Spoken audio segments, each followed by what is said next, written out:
하나님 말씀 욥기 1장 20절에서 22절까지 다 같이 읽겠습니다. 시작. 욥이 일어나 겉옷을 찢고 머리털을 밀고 땅에 엎드려 경배하며 가로되 내가 모태에서 적신이 나와 싸운즉 또한 적신이 그리로 돌아가올지라. 주신 자도 여호와시요 취하신 자도 여호와시오니 여호와의 이름이 찬송을 받으실지이다 하고 이 모든 일에 욥이 범죄하지 아니하고 하나님을 향하여 어리석게 원망하지 아니하니라. 아멘. 욥의 이름은 미움을 받는 자 그리고 핍박을 받는 자라는 의미가 있습니다. 또 욥은 동방 구스 출신이라고 기록하고 있습니다. 그러니까 이 욥은 유대인이 아닙니다. 그리고 이스라엘 사람이 아닙니다. 자, 이러한 욥의 출신 지역을 우스라고 분명하게 기록하고 있는 것은 이 욥이 당한 고난은 시대나 지역 그리고 또 인종을 초월하여 모든 죄를 범한 인간들이 동일하게 고난을 당할 수밖에 없다는 사실을 보여주고 있는 것입니다. 자, 이 욥을 포함한 모든 인간은 까닭없는 고난을 당할 때 하나님의 섭리를 의심하기도 합니다. 그리고 때로는 하나님을 원망하기도 합니다. 그렇지만 우리가 분명히 알아야 할 것은 의인들이 고난을 당하는 것은 하나님의 징벌이 아니라 하나님께서 의인들을 연단하시고 또 은혜로 살아가도록 도우시는 하나님의 또 다른 사랑의 표현이라는 사실을 분명하게 알아야 합니다. 그래서 하나님께서는 고난을 통해서 욥의 교만을 깨뜨리시고 은혜의 삶을 살아가게 하셨습니다. 이 욥기는 욥처럼 이 땅에서 의롭게 살아가는 자들이 까닭없는 고난을 당할 때 이 고난을 어떻게 이해하고 또 어떻게 바라봐야 하는가에 대한 정답을 우리에게 제공해 줍니다. 결국 고난 중에도 신실하신 하나님에 대한 신뢰를 회복하고 하나님의 통치를 확신하고 은혜에 감사해야 하는 것입니다. 고난은 구원받은 성도들에게 결코 피해야 되는 저주나 또는 하나님의 징벌이 아니라 이 고난을 극복한 경험을 통해서 하나님께서 어떤 분이신가를 분명하게 알고 또 구원받은 성도들의 정체성을 분명히 알게 하는 것입니다. 자, 우리 1절을 다 같이 한번 읽어볼까요?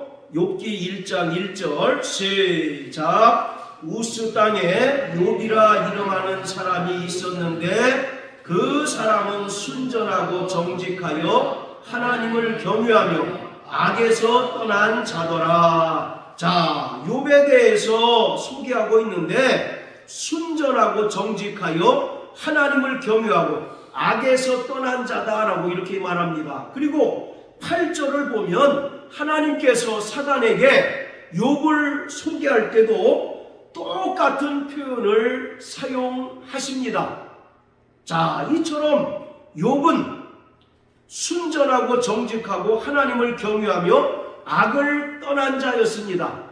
그리고 중요한 것은 욥이 하나님 앞에서 이런 삶을 살아가기 위하여 얼마나 노력했는지를 우리는 욥기서 31장을 통해서 알 수가 있습니다. 자, 욥기 31장을 다 같이 한번 보십니다. 욥기 31장. 자, 31장 전체가 욥이 얼마나 하나님 앞에서 의롭게 바르게 살려고 노력했는가를 아주 적나라하게 기록하고 있습니다. 자, 그 중에서 1절부터 4절까지만 우리 한번 읽어봅니다. 시작. 내가 내 눈과 언약을 세웠나니 어찌 처녀에게 주목하랴. 그리하면 위에 계신 하나님의 내리시는 분깃이 무엇이겠으며 높은 곳에서 전능자에 주시는 산업이 무엇이겠느냐. 불의한 자에게는 환난이 아니겠느냐. 행악자에게는 재앙이 아니겠느냐. 그가 내 길을 감찰하시 아니하느냐. 내 길을 다 세지 아니하시느냐. 자, 1절 보세요. 내가 내 눈과 언약을 세웠나니 어찌 처녀에게 주목하랴. 이게 무슨 말입니까? 어찌 처녀에게 주목하랴. 이 말은 마태복음 5장 28절에서 예수님께서 이런 말씀을 하셔요. 여자를 보고 음욕을 품는 자마다 가늠한 것이다 라는 말씀을 하시죠. 그 이야기와 동일한 의미입니다. 그러니까 여기서 어찌 처녀에게 주목하랴 라는 것은 여자를 보고 음욕을 품는 죄를 범치 않기로 자기 스스로 결심했다라는 그런 이야기입니다. 아니, 여자를 바라보는 게 무슨 그 죄라고? 욥은 자기 스스로 절대로 여자를 주목하여 보지 않겠다라고 결심을 했다는 거예요. 만약에 욥이 여자를 보고 음욕을 품을 때 2절은 말하기를 그리하면 위에 계신 하나님께서 내리시는 분깃이 무엇이겠느냐.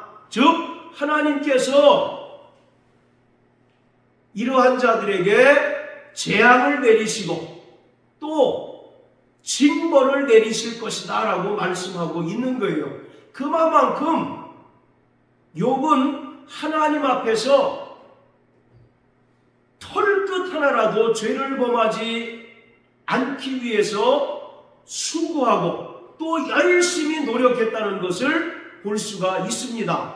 아니, 생각해 보세요. 여자를 보는 게 무슨 죄라고. 그런데 심지어 욥은 여자를 보고 바로 음욕을 품는 것이 간음하는 것이다 라고 하신 예수님의 말씀처럼 이 욥은 절대 여자를 쳐다보지 않겠다라고 스스로 결심했다는 거예요. 만약에 자신이 여자를 보고 음욕을 품게 되면 당장 하나님께로부터 뭐가 내려온다는 얘기입니까? 징벌이 내려오고 재앙이 내려올 것이기 때문에 자신은 하나님 앞에 철저히 바르게 의롭게 살려고 노력했다라고 이렇게 고백하고 있는 것이에요. 구약의 어느 누구도 욥처럼 하나님께 이러한 평가를 받은 사람이 없을 정도입니다. 욥은 온전하고 순전하고 또 하나님을 경외하고 그리고 악에서 떠난 자다라고 이렇게 말하고 있어요. 자, 따라서 다시 욥기 1장으로 돌아갑니다.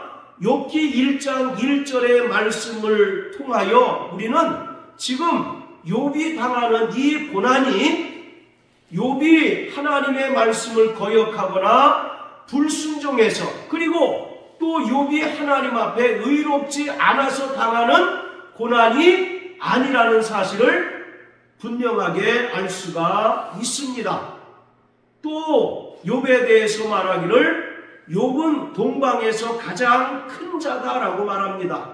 그리고 욥에게는 많은 자녀와 또 많은 재산이 있어요. 이러한 많은 자녀와 많은 재산은 욥이 하나님께 경건하고 또 하나님을 경외한 그 결과물인 것입니다. 자, 또 보시면 욥기 1장 2절 3절을 보시면 그 소생은 남자가 7이요 여자가 3이다라고 말합니다. 그러니까 욥에게는 10명의 자녀들이 있는 거예요.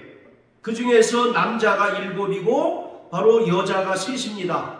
합치면 10명이죠. 바로 이 10이라고 하는 완전수를 사용한 것은 욥이 하나님께 큰 복을 받았다는 사실을 증거하고 있는 것입니다. 자, 그리고 욥은 또 많은 가축도 보유하고 있었는데, 자, 3절을 보면 양이 7천이요 약대가 3천이다 라고 말합니다. 그러면 몇 마리가 됩니까? 양이 7천이고 약대가 3천이면 1만 마리잖아요. 바로 이 1만이라고 하는 것도 하나님의 어떤 상징적인 의미가 담겨져 있는 거예요. 동방에서 가장 부유한 자라고 하는 그런 의미가 담겨 있습니다. 자, 그리고 소도 500결이라고 말합니다. 여기서 이 결이라고 하는 말은 쌍을 말하는 거예요. 쌍. 그러니까 한 결이는 몇 마리입니까? 2마리가 되는 거죠. 그러니까 소도 1000마리가 있는 거예요. 이 1000이라고 하는 것도 상징적인 숫자입니다. 그런데다가 바로 암나기도 500이었었고 종도 많이 있었다라고 말합니다. 그만큼 이 욥이 하나님 보시기에 순전하고 정직하고 또 하나님을 경외하고 악에서 떠남으로써 하나님께로부터 완전한 복을 받았다라는 그런 의미가 되는 것입니다. 성경 어디를 봐도 이 욥과 같이 완벽에 가까운 사람이 없을 정도로 이 욥은 정말 하나님으로부터 가장 높은 평가를 받은 인물이었습니다. 자, 그런데다가 자, 우리 한번 5절도 한번 읽어보세요. 자, 시작. 그 잔칫날이 지나면 욥이 그들을 불러다가 성결케 하되 아침에 일어나서 그들의 명수대로 번제를 드렸으니 이는 욥이 말하기를 혹시 내 아들들이 죄를 범하여 마음으로 하나님을 배반하였을까 함이라. 욥의 행사가 항상 이러하였더라. 자, 욥에게 7명의 아들들이 있었는데 그 아들들이 이제 잔치를 벌이게 되면 욥은 혹시 그 아들들이 마음속으로 죄를 짓지 않을까라고 하여 노심초사했다는 거예요. 그래서 잔칫날이 끝나면 그 욥은 아들들을 불러다가 한 명씩 성결케 하고 각각 번제를 드렸습니다. 이것은 혹시 저들이 실수라도 또 마음에라도 하나님께 범죄를 하여 하나님께 징벌을 당할까 하는 우려 때문에 이러한 일들을 행했던 거예요. 중요한 것은 바로 욥의 행사가 항상 이러했다는 것입니다. 욥은 자신뿐만 아니라 그 아들들 역시 자신과 같이 경건한 삶을 살아가도록 모든 노력을 다 기울였습니다. 욥의 행사가 항상 이러했다라고 기록하고 있어요. 이처럼 바로 욥은 성경에 나타난 인물 중에서 완벽에 가까운 인물이었습니다.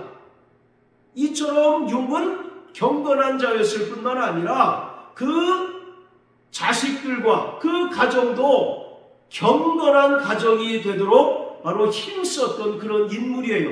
이것은 욥이 까닭 모를 재앙을 당한 때에도 이러한 경건이 계속 지속이 되었습니다. 그런데 우리가 보통 이 욥기를 이해할 때 욥이 이러한 고난 중에서도 끝까지 믿음을 변치 않고 하나님을 원망하지 않았기에 하나님께서 말년에 2배의 복을 주셨다. 그렇기 때문에 우리도 어떤 고난에도 불구하고 끝까지 믿음을 저버리지 말고 하나님을 원망하지 말자. 그러면 하나님께서 우리가 기대하지 않았던 놀라운 복을 주실 것이다 라는 그런 의미로 이 욥기를 이해하는 것이 거의 대부분입니다. 이 욥기는 욥의 인내에 초점을 맞춰서 이해를 해야 될까요? 아니면 욥이 고난 가운데서도 끝까지 믿음을 지켰기에 바로 하나님께서 그 믿음을 보시고 2배의 복을 주셨다라고 하는 것에 우리가 초점을 맞춰서 이해를 해야 할 것인가? 결코 그렇지 않다는 것입니다. 만약에 그렇게 이해한다면 이 욥기를 반쪽만 이해를 하는 거예요. 50%만 이해를 하는 것입니다. 이 욥기는 결코 욥의 인내에 초점을 맞춰서 말하고 있지 않습니다. 그것에 대해서 오늘 말씀드리려고 하는 거예요. 자, 5절에서 바로 그 잔칫날이 지나면 욥이 그들을 불러다가 성결케 하고 그들의 명수대로 번제를 드렸다라고 말합니다. 여기서 중요한 것은 욥이 그 아들들을 위하여 번제를 드린 행위가 결코 욥의 경건을 보여주기 위한 것이 아니라는 것입니다. 오히려 이것은 욥의 신앙의 한계를 단적으로 보여주는 사례인 것입니다. 분명히 보시면 욥의 아들들이 지은 죄는 마음으로 짓는 죄입니다. 어떤 구체적인 행동으로 나타난 죄들이 아니에요.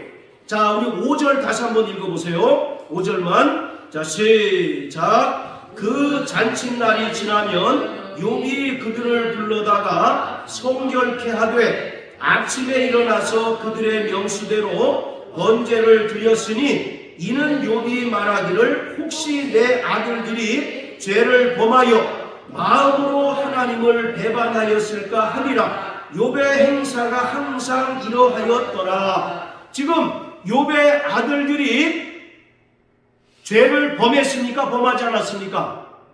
죄를 범하지 않았어요. 그럼에도 불구하고 욥은 혹시 내 아들들이 죄를 범하여 마음으로 하나님을 배반하였을까 하여 라고 말한 것처럼 이 욥은 구체적인 행동으로 드러나지 않고 또 보여지지 않은 이 욥의 그 아들들의 마음을 통제하려고 했던 거예요.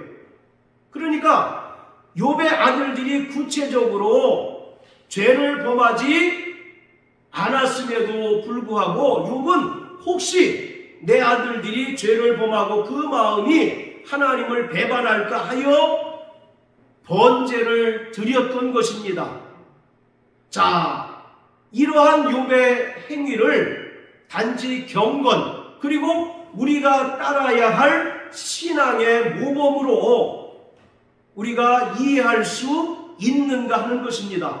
물론 욥은 성경에 나타난 어떤 인물보다도 경건한 자였어요. 그뿐만 아니라 자기 자녀들까지도 절대로 죄를 짓지 않도록 그가 할 수 있는 한 모든 노력을 경주했던 인물이었습니다. 이러한 욥의 경건은 우리가 충분히 인정할 만합니다. 그러나 중요한 것은 이 욥이 자기의 경건을 유지한 것은 하나님에 대한 두려움 때문이었던 거예요. 뭐 때문이라고요? 하나님에 대한 두려움 때문이었던 겁니다. 다른 말로 하면 욥은 겉으로는 의롭고 경건하고 또 하나님을 경외하고 또 하나님께 받은 복을 누리며 살아가고 있었지만 그 내면에는 인과 음보에 대한 강박, 그리고 인과 음보에 대한 두려움이 존재하고 있었던 것입니다.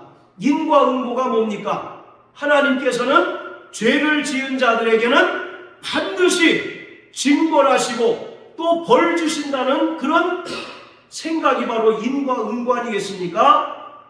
욥에게는 그런 마음이 내면에 자리 잡고 있었던 거예요. 욥은 분명히 개인의 경건을 떠나서 그 자녀들까지도 죄를 짓지 않도록 하는 완벽에 가까운 인물이었습니다. 그러나 욥이 그렇게 경건 생활을 할 수 있었던 것은 하나님의 징벌에 대한 두려움 때문이었다는 것을 우리는 알 수가 있습니다. 이러한 삶이 과연 우리 그리스도인들이 추구해야 하는 온전한 삶일까? 욥은 어떠한 죄도 저지르지 않겠다는 완벽을 추구했습니다. 그런데 아직 발생하지 않은 아들들의 그 죄를 두려워해서 그 아들의 그 명수대로 번제를 드렸던 거예요. 이것은 결코 그 안에 기쁨과 자유함이 없었던 것을 분명하게 보여주고 있는 것입니다. 그가 하나님께 인정받을 만큼 온전하고 순전하고 경건한 자였지만 그 안에 기쁨과 자유가 없었던 거예요. 다른 말로 하면 은혜가 없었다는 것을 우리는 분명하게 알 수가 있습니다. 여러분, 우리가 신앙생활하는 데 있어서 분명히 하나님을 경외해야 합니다. 할렐루야. 우리가 예배하는 것도 하나님을 경외하는 것 아니겠습니까? 그러나 그것보다 더 중요한 것이 있어요. 그것이 무엇이냐면 하나님 안에서 기쁨과 자유함을 누리는 것입니다. 할렐루야. 그리고 기쁨과 자유함이라고 하는 것은 하나님과의 온전한 신뢰가 쌓여졌을 때 비로소 이루어지는 거예요.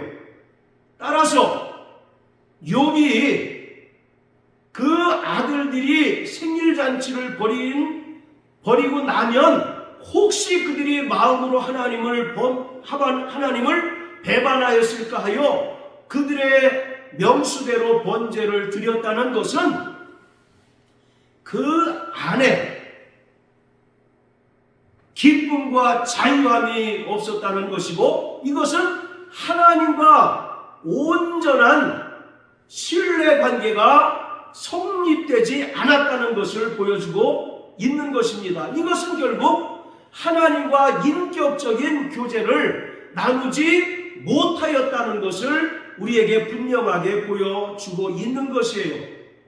욥은 분명히 의롭고 경건한 자였습니다. 또 하나님을 경외하는 자였어요. 그런데 뭐를 알지 못하였습니까? 은혜를 알지 못하는 자였어요. 그리고 스스로 의로워지려고 무단히 노력하는 인물이었습니다. 그런 인물로 신약의 바리새인들을 연상케 하는 인물이 바로 구약의 욥이에요. 우리는 보통 욥을 긍정적인 측면으로 이해를 합니다. 정말 하나님 앞에 온전하고 순전하고 또 하나님을 경외하고 악에서 떠난 자로서 하나님께 복받은 자라는 그런 이미지를 갖고 있지만 1장 5절의 말씀을 통해서 욥의 신앙의 한계를 우리가 분명히 알아야 하는 것입니다. 그는 바로 겉으로는 의롭고 경건하지만 그 안에는 하나님께 대한 두려움이 있었던 거예요. 혹시 내가 죄를 범하면 하나님께서 징벌을 내리시고 하나님께서 징계를 내리실까 하는 큰 두려움이 있었던 겁니다. 그래서 아까 우리가 읽었던 욥기 31장 1절에도 자기 스스로 결단했다고 얘기하잖아요. 내가 어찌 처녀를 주목하여 보랴. 만약에 내가 처녀를 주목하여 보면 하나님께서 불의한 자에게 징벌을 내리실 것이다 라는 생각이 바로 욥의 생각이었던 것입니다. 그렇기 때문에 이 욥은 겉으로는 정말 경건하고 의로운 자였지만 하나님의 은혜를 알지 못하는 자였습니다. 자, 우리 신약성경 요한일서 4장을 다 같이 한번 보십니다. 자, 요한일서 4장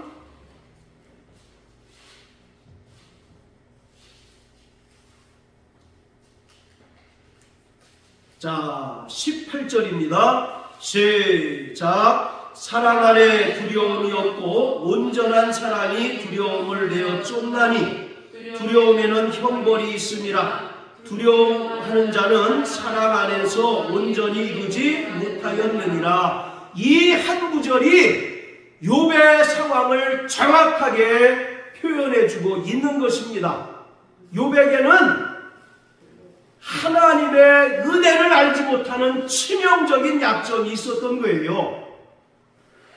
겉으로 보기에는 하나님마저 인정하시는 경건과 의로움이 있을지 몰랐지만 그 안에는 뭐가 없었습니까? 하나님의 은혜가 없었고 하나님의 사랑이 없었던 거예요. 사랑을 알지 못했던 겁니다. 그래서 사랑 안에는 두려움이 없고 온전한 사랑이 두려움을 내어 쫓는다. 두려움에는 형벌이 있다라고 말합니다. 이 사랑이라고 하는 것은 하나님과 온전한 신뢰를 바탕으로 해서 이루어지는 것입니다. 그리고 이것은 하나님과의 인격적인 관계를 통하여 우리가 체험되어질 수 있는 거예요.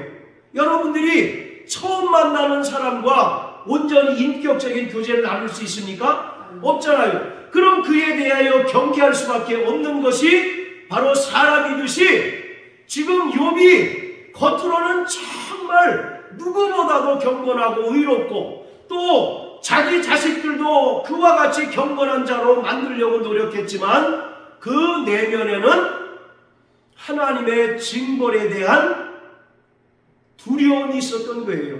그는 여전히 인과응보라고 하는 그런 생각을 가지고 있었던 것입니다. 결국 은혜를 알지 못했던 거예요. 그래서 하나님께서 이 고난을 통해서 욥을 깨닫게 하시는 겁니다. 너가 아무리 경건하고 의롭고 또 깨끗하게 살려고 노력한다 한들 인간이 행위로 의로워질 수 없다는 것입니다. 할렐루야. 그것을 바로 이 고난을 통해서 하나님께서 욥에게 깨닫게 해 주시는 거예요.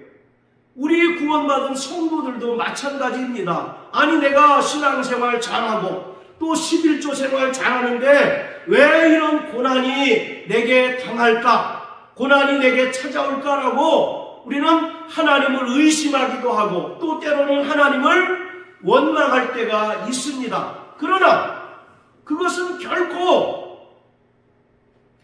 우리를 향한 하나님의 징벌이 아니라 하나님께서 우리를 더욱더 정금과 같이 연단하시는 것입니다. 그리고 우리가 더욱더 하나님의 그 은혜를 의지하며 살아가도록 도우시는 것이에요. 자, 우리 욥기 23장을 다 같이 한번 보십니다. 자, 욥기 23장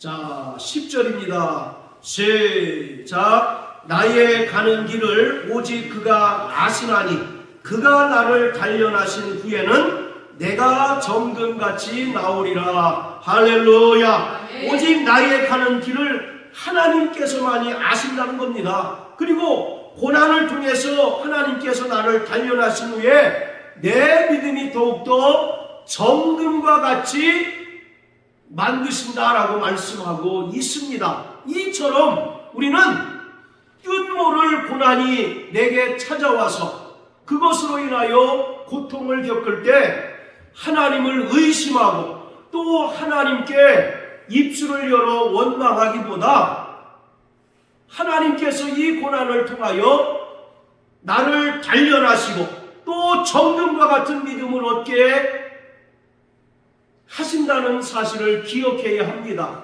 그리고 하나님께 감사할 때 하나님께서는 더 풍성한 은혜와 사랑을 베풀어 주시는 거예요. 욥은 이것을 몰랐습니다. 욥은 자기 스스로 자기는 그 누구보다도 경건한 사람이고 의로운 사람인데 왜 나에게 이런 고난이 찾아올까? 대단히 궁금했어요. 그것이 욥을 가장 힘들게 하는 것이었어요. 욥이 지금 당하는 고난도 욥에게는 큰 어려움이었지만 욥에게 있어서 더 큰 고난은 자신은 경건하고 의롭게 살았는데 왜 나에게 이런 고난이 찾아올까 하는 그 고난의 이유를 알지 못하는 것이 욥에게 더 큰 고통이었고 괴로움이었던 것입니다. 그것을 하나님께서 욥에게 차근차근 깨닫게 하셔요. 자, 38장을 한번 다 같이 보실까요? 욥기 38장.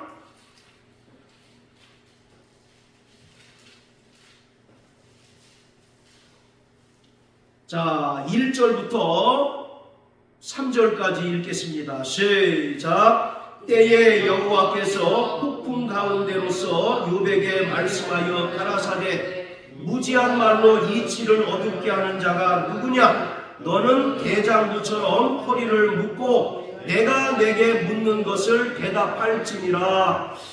내가 왜 이런 고난을 당해야 될까 하는 괴로움 속에 있는 욥에게 하나님께서 질문을 하시는 거예요. 그래서 38장부터 계속 하나님께서 욥에게 질문하십니다. 그런데 중요한 것은 욥이 하나님께서 질문한 것에 대해서 단 한마디도 대답을 할 수 없다는 것이었습니다. 그래서 결국 욥은 자 42장을 보세요. 42장 자 1절부터 6절까지 시작. 욥이 여호와께 대답하여 가로되 주께서는 무소불능하시오며 무슨 경영이든지 못 이루실 것이 없는 줄 아노니 무지한 말로 이치를 가리우는 자가 누구니이까? 내가 스스로 깨달을 수 없는 일을 말하였고 스스로 알 수 없고 헤아리기 어려운 일을 말하였나이다. 내가 말하겠사오니 주여 들으시고 내가 주께 묻겠사오니 주여 내게 알게 하옵소서. 내가 주께 대하여 귀로 듣기만 하였사더니 이제는 눈으로 주를 배웠나이다. 그러므로 내가 스스로 하나고 티끌과 제 가운데서 회개하나이다. 자 6절 다같이 시작. 그러므로 내가 스스로 하나요 티끌과 제 가운데서 회개하나이다. 할렐루야. 하나님께서 욥에게 이 한마디를 들으시기 위하여 욥기 38장부터 욥에게 여러 가지 질문들을 하시는 거예요. 그 질문에 대해서 욥은 단 한마디도 대답을 할 수 없었습니다. 유구무원이었던 거예요. 그러면서 42장에서 주께서는 무소불능하시며 무슨 경영이든지 못 이루실 것이 없습니다. 하나님은 전능자시고 모든 것이 능하시지만 인간은 한없이 연약한 존재이군요 라고 자기의 존재의 연약함을 깨닫는 겁니다. 자기가 그동안 스스로 의로워지려고 무던히 노력을 하고 스스로 경건함을 유지하기 위하여 어마어마하게 노력을 했지만 자신은 스스로 의로워질 수 없다는 사실을 비로소 욥이 깨닫게 된 겁니다. 그러면서 6절에서 내가 스스로 하나고 티끌과 제 가운데서 회개합니다. 할렐루야. 하나님께서 이 한마디, 욥의 이 한마디를 들으시기 위해서 욥에게 그 큰 고난을 당하게 하신 것입니다. 우리는 이런 고난을 당하면 벌써 하나님을 원망하고 교회를 떠났겠죠. 그러나 욥은 그래도 끝까지 인내하는 가운데 인간은 스스로 의로워질 수 없구나. 내가 그동안 너무 교만한 자였구나라는 사실을 깨달았던 거예요. 그는 철저하게 자신이 의로운 줄 알았습니다. 자신보다 더 경건한 자가 없는 줄 생각을 했어요. 그래서 하나님께서는 뜻모를 고난을 통해서 욥을 깨닫게 하시고 욥의 교만을 꺾어 버리신 겁니다. 사랑하는 성도 여러분, 우리는 내 스스로 의롭고 경건하게 될 수 있다는 생각을 깨뜨리시길 주의 이름으로 축복합니다. 그것은 철저히 하나님을 대적하는 교만이에요. 죄를 범한 모든 인간은 스스로 의로워질 수 없습니다. 로마서 3장 23절에 보면 모든 사람이 죄를 범하였음에 하나님의 영광에 이르지 못한다라고 말씀하고 있습니다. 그럼에도 불구하고 이 욥은 자신은 누구보다 의롭고 경건하고 또 자신은 스스로 그 행위를 통하여 의로워질 수 있다고 자신했던 인물이었습니다. 신약에 누구를 연상케 합니까? 바리새인들을 연상케 하는 거죠. 예수님께서도요, 바리새인들의 그 경건을 일정 부분 인정하셨습니다. 그런데 그들이 끝까지 자신들의 그 행위로 의로워지려고 노력했을 때 예수님께서는 바로 서기관들과 바리새인들을 맹렬하게 책망을 하시고 저주하셨어요. 자, 우리 마태복음 23장을 다 같이 보십니다. 마태복음 23장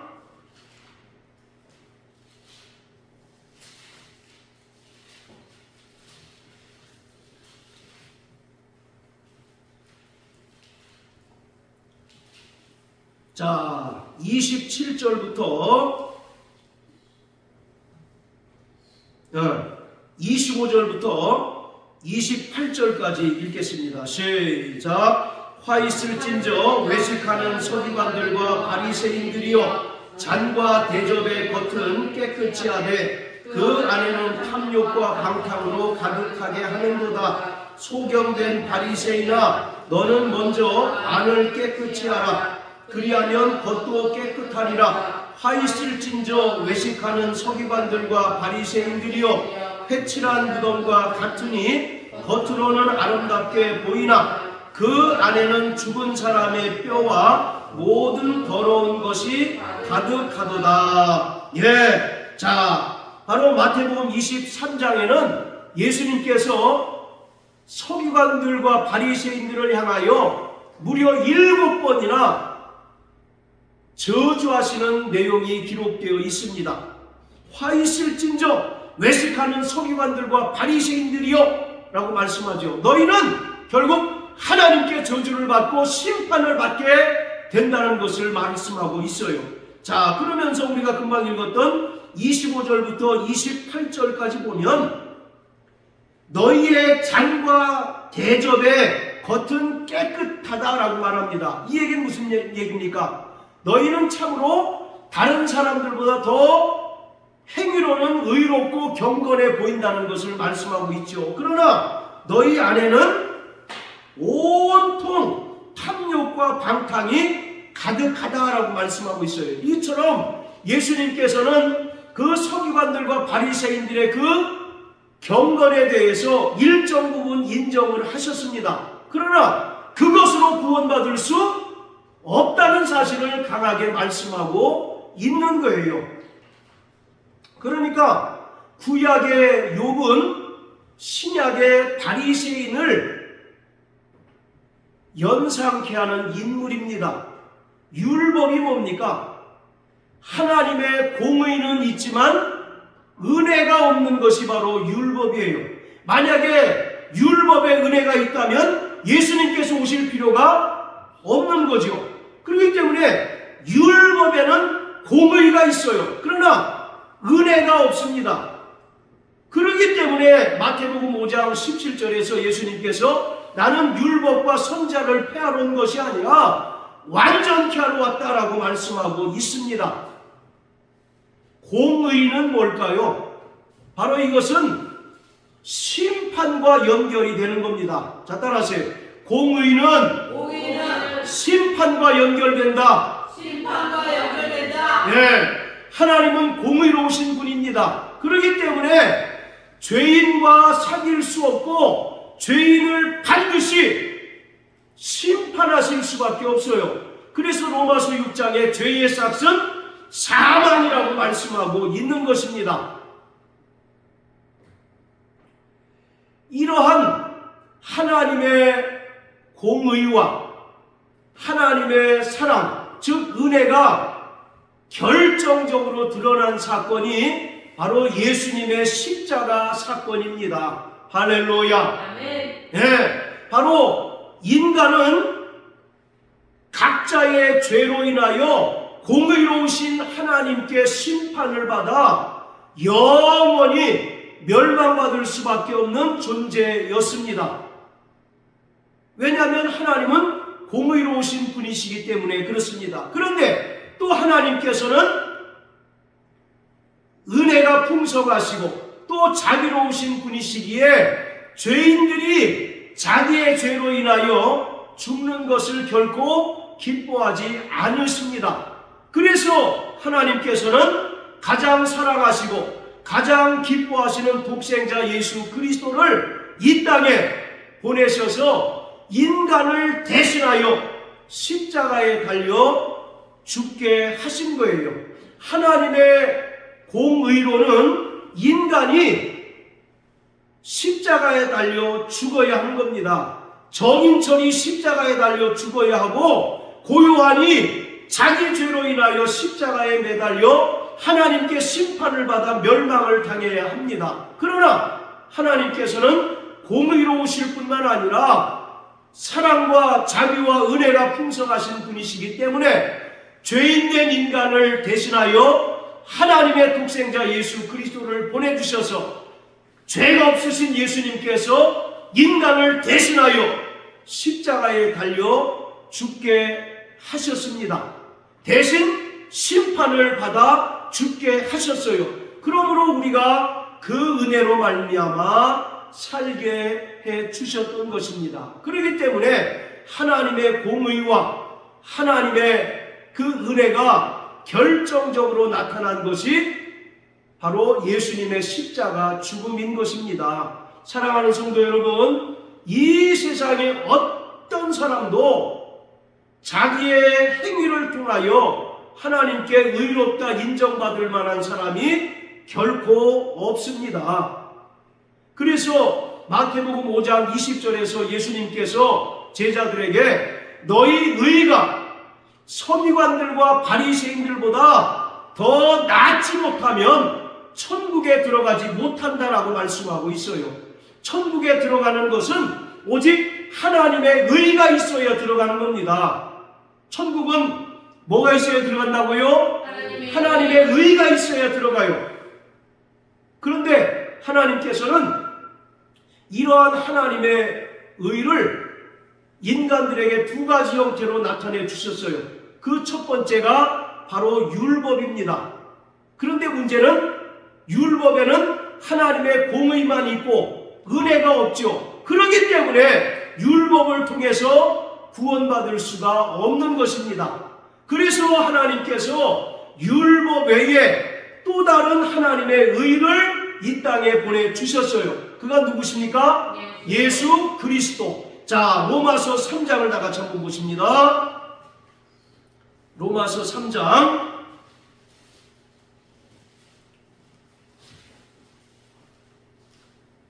자 19절부터